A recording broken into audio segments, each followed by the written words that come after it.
everybody, welcome back to another episode of Chelsea Bakes. Today, with fall coming upon us, I thought we could do a nice yummy fall treat. So we're gonna make apple pies today. Growing up, my mom always loved to make apple pies with her homemade filling. So today I'm gonna teach you how to make the homemade filling and the homemade pie crust. We're gonna start with the filling because it's nice to let the apples marinate in the mixture of sugar and cinnamon for a few minutes while you make and roll the pie crust dough. So you're gonna wanna start by rinsing off 7 to 8 gala apples, or you can use Macintosh. I'm a fan of the gala because they have a nice crunch to them. They're sweet but a little bit tart as well. So I already rinsed these off, and you're gonna wanna peel all of them so that you have all the peeling off of the apples. And I just usually like to use a nice little shearing knife.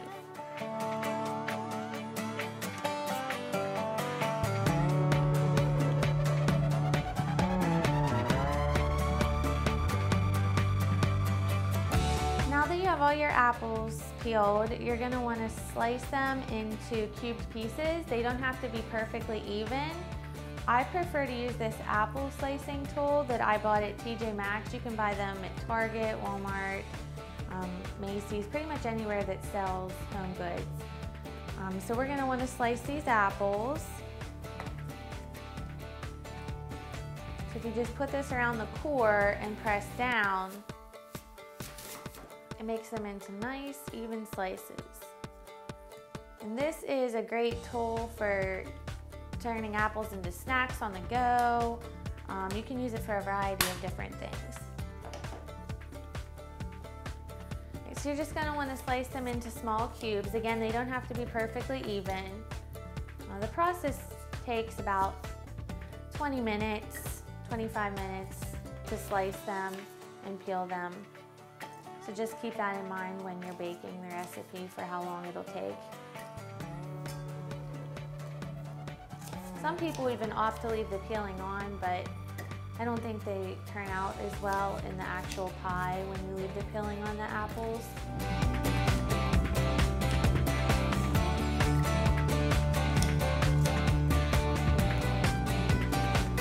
Now that you have all the apples cubed and cut up into pieces, you're going to want to add your sugar and cinnamon mixture.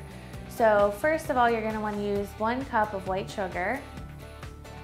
You can use a little more, a little less, but for measurement purposes, I would say about 1 cup. I'm going to make sure it's evenly distributed all over the apples. And then I don't have an actual specific measurement for the cinnamon, but you're going to want to make sure it's evenly distributed. You just sprinkle some on top of the sugar and apples. So just make sure you evenly distribute it across so there's a nice layer of cinnamon. When you're baking this, it smells really good, like a candle. And then I just like to sprinkle a little bit of brown sugar. Just a pinch on the top. My mom's recipe doesn't really call for the brown sugar, but I added it a few years ago and I like how it tasted, so it's one of my additions to the recipe. Then you're going to want to make sure you mix the apples and the cinnamon and sugar thoroughly. The juice from the apples will start to marinate with the sugar. It's nice to let this mixture set aside for the 10 to 15 minutes that it takes to make the actual crust. So I'm going to make sure it's really distributed. You might need to add a little bit more cinnamon when you're mixing as well, as you can see. So I'm going to add a little bit more cinnamon.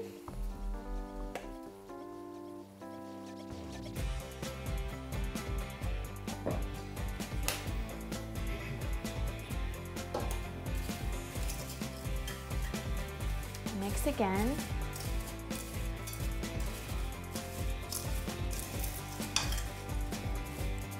So once you have the sugar and cinnamon evenly distributed throughout the apples, you're going to want to set the mixture aside and we'll start on the pie crust. So now we're going to start on the pie crust. You're going to want to start with 2 cups of all-purpose flour. And then add 2/3 a cup of shortening or butter. I opted for butter for this recipe.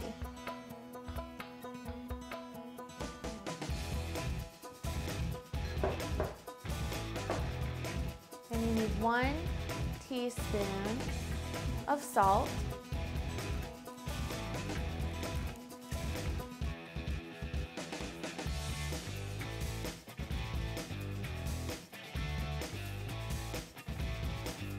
Then you're going to need to add 6 tablespoons of water.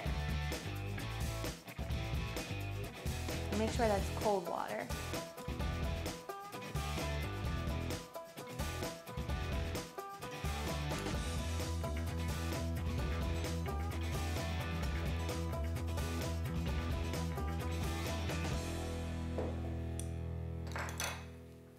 And then mix.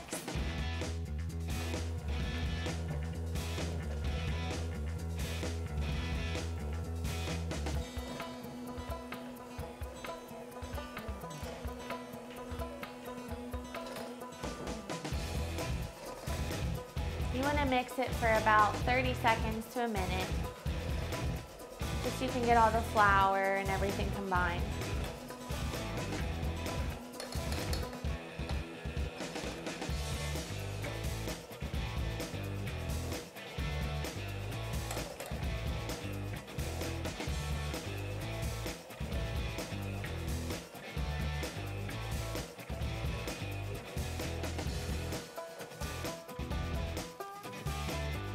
So once you have the mixture combined, you're going to want to roll it into 2 dough balls.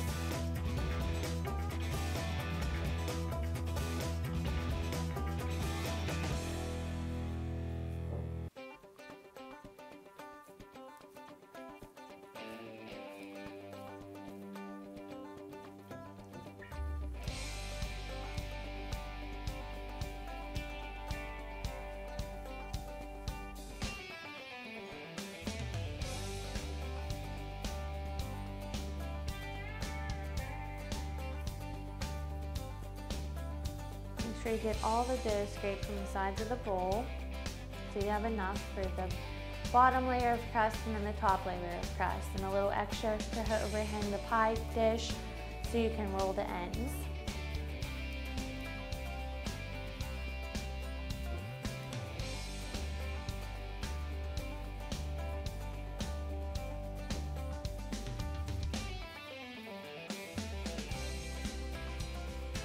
So now that you have your 2 pie crust dough balls, you're going to want to flour the surface so you can roll them out.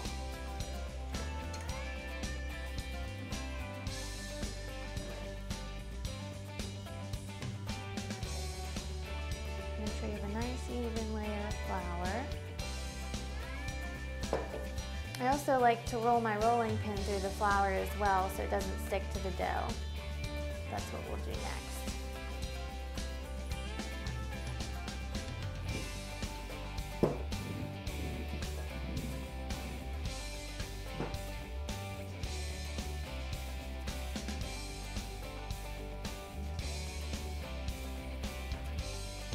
First we'll roll the bottom layer.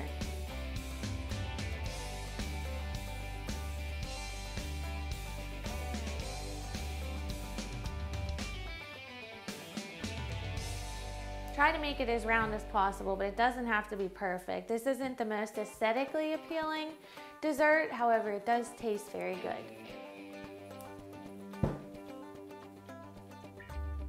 Then next you're going to want to use a 9.5-inch pie dish. And transfer the bottom layer of the pie crust into the dish. To be very careful not to make sure it rips.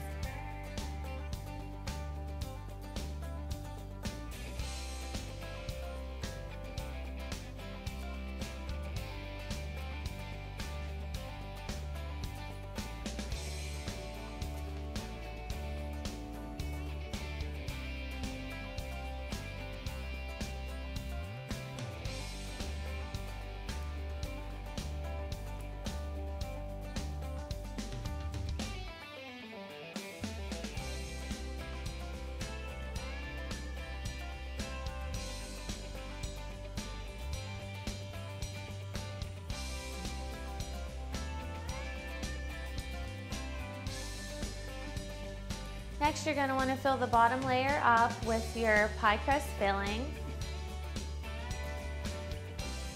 So before I go to this step, I always like to add a little bit of flour. It kind of thickens the mixture a little bit for when you bake.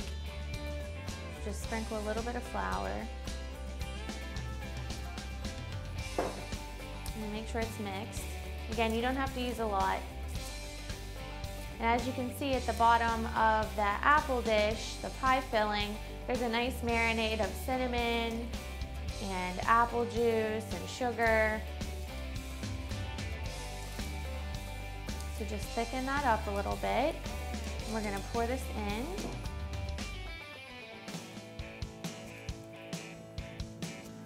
So they're evenly distributed. You see that nice marinade on the apples.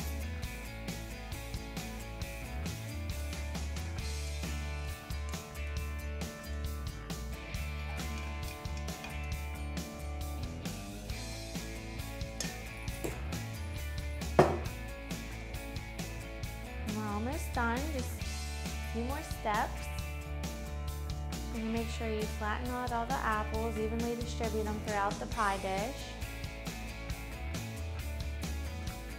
Then we're going to do the top layer of crust. So set that aside for now.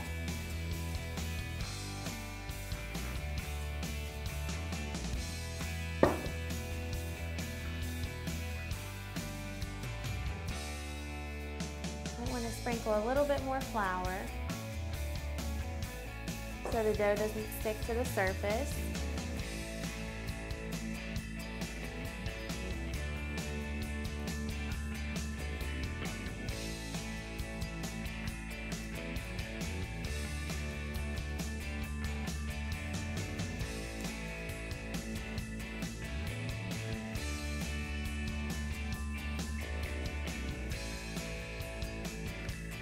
Once you have the top layer rolled out, you're going to want to put it on top of the apples.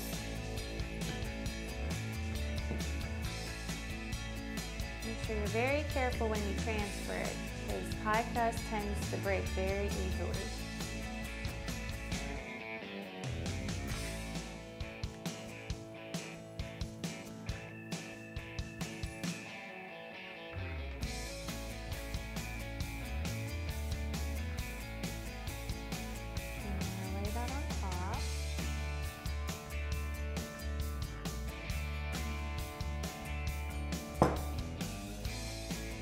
Next, you're just going to want to roll and pinch the edges so it's all sealed up.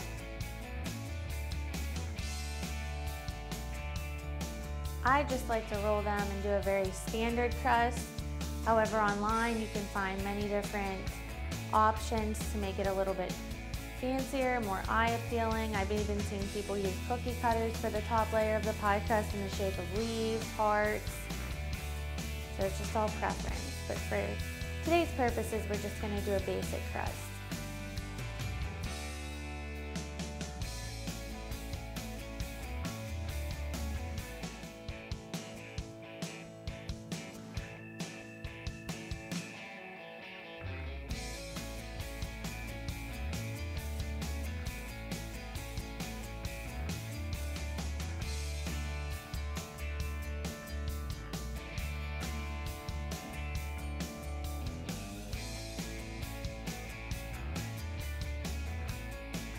Off the excess flour. Okay, next you're going to want to poke several holes in the top of the pie with a fork. Again, you can make different shapes, designs, spell out a word, but we're just going to do it simple today.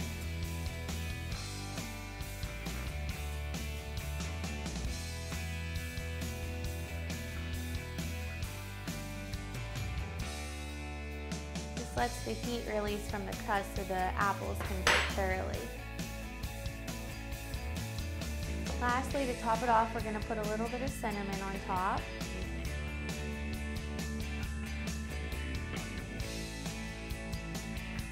Again, you don't want to use too much because it can burn. I also like to sprinkle just a little bit of white sugar. Again, not too much because it can burn when the pie is baking.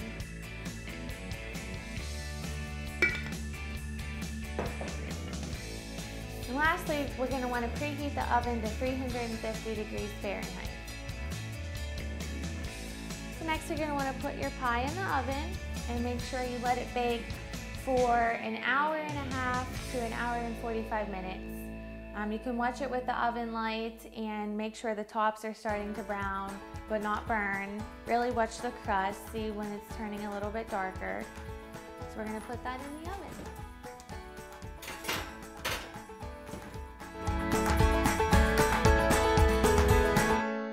Zoom. For well over 2 decades, it's been the area's most reliable internet service. Guess what? It's also the fastest.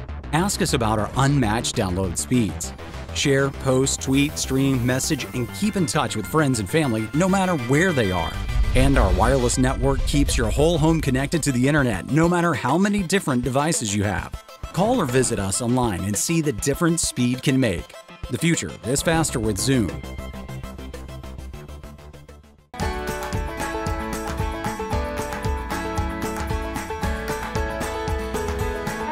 Welcome back to Chelsea Bakes. Now that it's been an hour and a half, hour 45 minutes, we took the pie out of the oven and it's done and ready to serve.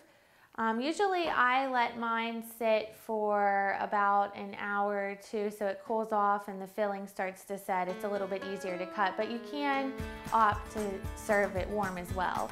It also pairs very nice with vanilla bean ice cream. So now we're going to cut a piece to enjoy.